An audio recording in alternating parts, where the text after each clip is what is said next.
Have you ever wondered if you're saving enough for your future, or are you on track to retire comfortably? If questions like this are keeping you up at night, trust me, you're not alone. And recent 2024 studies show that people who are 65 years and older now represent the fastest growing segment of the labor force. This indicates the rising number of people who are not prepared for retirement or simply cannot afford to do so. And a recent CNBC article also cited that 44% of Americans cannot pay an unexpected $1,000 expense. To add to that, the median 401k balance for a 60-year-old is $209,000, which means if you use the 4% rule to try to safely withdraw from that investment, you will be living off of $83,000 a year. That is incredibly tough. All of this highlights how underprepared many people are for retirement. And that's why in today's video, we're gonna break down exactly how much income you need to have saved at every age of your financial life. And I'll be adding some additional steps to consider along the way so that you can start getting a sense of how to prioritize some of the most critical steps along your journey. And to help you, I'll be referencing my free financial independence planner, a tool that I designed to help you map out your unique financial freedom goals. You can also find this linked in the description below. And if you're new here, hi, my name is Stefanie, an established global leader in tech with over 15 years of experience, both planning and forecasting, who is now incredibly obsessed with helping other women and families understand how to invest and how that can help you unlock a life on your terms. I'm so excited that you're here, so let's get into it. Your 20s and your 30s are prime years for building wealth. Why? Because time is on your side. And even if you haven't started investing yet, don't worry. What matters is that you look at this information and you start taking action now. So we're gonna start off by meeting Sarah. She is a 25-year-old with a $50,000 annual salary, and she wants to retire around the age of 60 and live comfortably on $50,000 a year. Based on the 4% rule, she'll need a nest egg of approximately $1.25 million to achieve this goal. So here's how Sarah can actually get there. First, she wants to save 15% of her income, which would translate to about $625 per month. Now, as of January 2024, the average personal savings rate in America is 3.8%. So working to save at least above that and to the goals that we discuss in today's video will put you in a way better position over time. Sarah's also going to take her savings and invest in a diversified portfolio of low-cost index funds. She's leveraging the power of compound interest. And at a minimum, Sarah's going to try to leverage a Roth IRA to unlock the tax-free benefits later on in retirement. It's also really important to not borrow from these investments so that they can keep doing the hard work that they need to be doing for you over time. And lastly, it's really important to learn.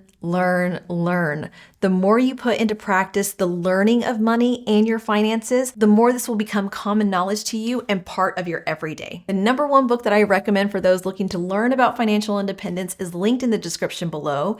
It's called Quit Like a Millionaire, and honestly, it is such a fun and informative read. Now, when we plug Sarah's $625 a month plan into my financial independence planner, we have a good sense of where we're headed in the future, assuming an annual rate of return of 7%. The most important part of this is if 15% feels overwhelming, start smaller and work your way up. Even saving 5% consistently is a fantastic start. And remember, consistency combined with action is the key so that you can put time and compound interest on your side. Now, we mentioned that Sarah did this all the way through her 40s. And assuming that she has been consistently saving 15% since her 20s, she will now have accumulated approximately $200,000 by the time she reaches the age 40.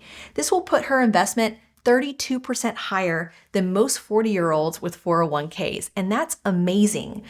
Let's assume now that at age 40, Sarah now makes $75,000 in annual salary, along with the $200,000 that she now already has invested. Sarah now wants to make sure that she increases her savings rate from 15% to 20% of her income, and that now translates to about $1,250 a month. Now, I want you to notice a bridge here. By building upon Sarah's savings foundation in her 20s and her 30s, she starts with a higher base in her 40s, allowing her to adjust her savings rate just slightly comfortably, but still pace her retirement goals at the age of 60. By the end of her 40s, Sarah has $618,000, which is 8.25 times her actual annual salary, which most advisors recommend that you have at least 6 times of your income saved by the time you're 50. So that means Sarah is really doing great. Now, if Sarah didn't have $200K saved and invested starting at the age of 40, she would have to figure out how to save and invest about $3,400 to $3,500 a month through her 4th decade just to catch up, which at a $75,000 annual salary, that would be a 56% savings rate. Now, listen, people who are following financial independence retire early aggressively are working towards strong savings rate like 50% and above. But this video is showing you how the power of investing early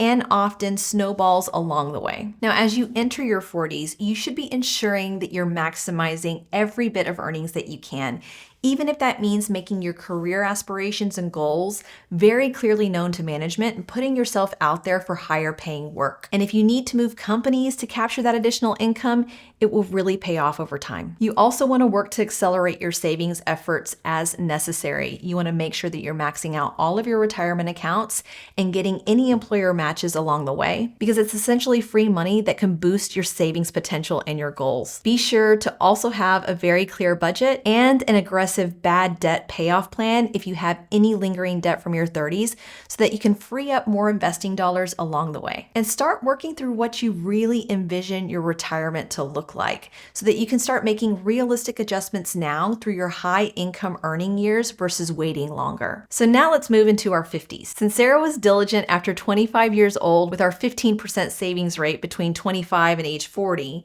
and 20% in her 40s, she starts her 50s with $618,000 saved and invested. Now, Sarah made a plan to use her network and market her skills to land a job at a different company. This is now paying her $100,000 annually. So with a 15% savings rate of her salary, $15,000 a year at $1,250 a month still is what she was saving in her 40s, and now she's going to continue saving that in her 50s. And for those of you that are still using my financial independence planner, you're looking through that and you're going, Stefanie, if she actually does this, she's going to have $1.5 million saved at the age of 60, which means she can pull out more money. This is beyond the goal that she was originally setting out to achieve. And while that's true, this is what you have to start really considering whenever you're entering your 50s, the fine details. You need to pay taxes on what you withdraw from your 401k if that's what you're planning to do so. So if you're planning to withdraw $50,000, which is ordinary income at that point in time, you're going to pay about $6,000 in taxes annually. So what that means is that you have to plan for not only $50,000 of withdrawal, you need to have $56,000. And that's the type of work that you need to start doing in your 50s, because you need to get really clear about what you need to plan for your retirement.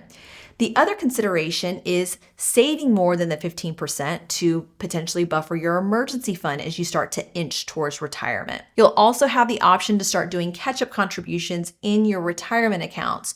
So if you need to do that, you want to make sure to take advantage of that in your 50s. You also want to consider resetting your allocation strategy more towards bonds as you age so that you have more stability in your portfolio. And you also want to strongly consider paying off your house and 100% of your debt as you inch towards 60. And one additional piece of the puzzle may be looking at what Social Security will actually be able to pay you towards your expenses in retirement. But the more that you put that off, the more of your full benefits you're actually going to be able to realize. Remember, everyone's journey to financial independence is unique, and these examples are a starting point to help you understand the power of understanding your numbers, consistent saving, and investing strategies that you can pursue. I encourage you to download my free financial independence planner for personalized guidance to help you get started and help you take charge of your financial future. Over 400 people have downloaded this planner and are giving me feedback daily on their experience. I love to see your action. And please don't forget to like and subscribe if you found this video valuable and helpful